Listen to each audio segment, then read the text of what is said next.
আসসালামাইকুম, আমি মোহাম্মদ আব্বাস উদ্দিন, মেহেরপুর গ্রাম ডাক্তার অ্যাসোসিয়েশনের পক্ষ থেকে আমি স্বাস্থ্য সম্পর্কে কিছু কথা বলার জন্য তারানগর জয়পুর গ্রামে এসেছি। দক্ষিণপাড়া এখানে এখানে এক চায়ের দোকানে আমি আপাতত আসছি। চায়ের দোকানে স্বাস্থ্য নিয়ে একটু কথা বলবো আমি। এখানে অনেক লোক আছে, অনেক ভাই আছে। তো ভাই, আপনাদের কাছে আমি কিছু স্বাস্থ্য নিয়ে কথা বলতে চাচ্ছি।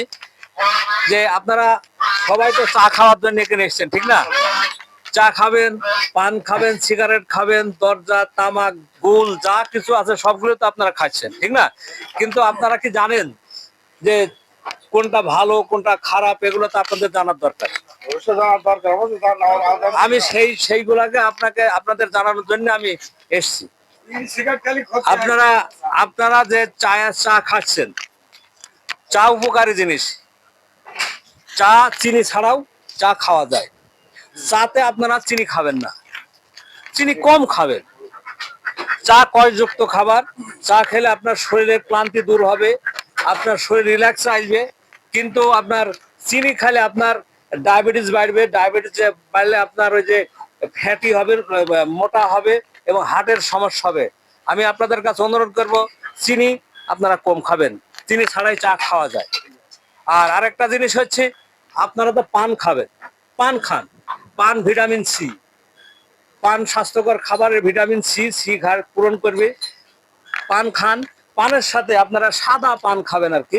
পানের সাথে জর্দা বাদে আপনি মৌরি, ধনিয়া, আন্দুনি এগুলা খান, যাতে আপনার স্বাস্থ্যসম্মত খাবার আপনার হজমের কাজে লাগবে। কিন্তু যে জিনিসগুলো যেমন তামাক যদি খান, আপনার সব খাবার শেষ করে দিন।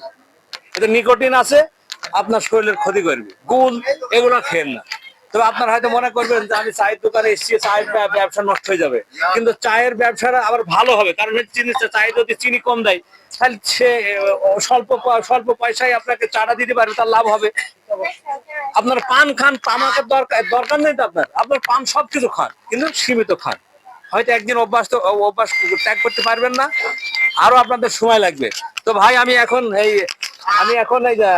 চায়ের দোকানদারের কাছে আমি একটু বলতে চাচ্ছি, ভাই আপনি যে চাটা বানাচ্ছেন, আমি যে কথাগুলো বলছি, আপনার কি ভালো লাগলো না কি লাগলো? ধরেন আপনি এটা আচ্ছা, আপনি যে চা আপনাকে বিক্রি করতে নিষেধ করছেন, কিন্তু চা বানান, কিন্তু চায়ের সঙ্গে মানুষকে একটু সচেতন করার, স্বাস্থ্য নিয়ে একটু কথা বলেন। কিন্তু আমাদের দেশের মানুষ যদি সুস্থ থাকে, ভালো থাকে, এটাই তো আমরা কামনা করি, ঠিক না?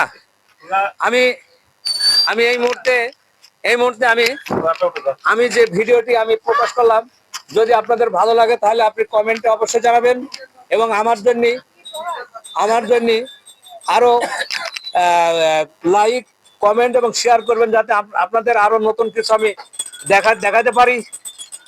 আর এখানে দীর্ঘায়িত না করে আমি এখানেই বিদায় নিচ্ছি। আল্লাহ হাফেজ।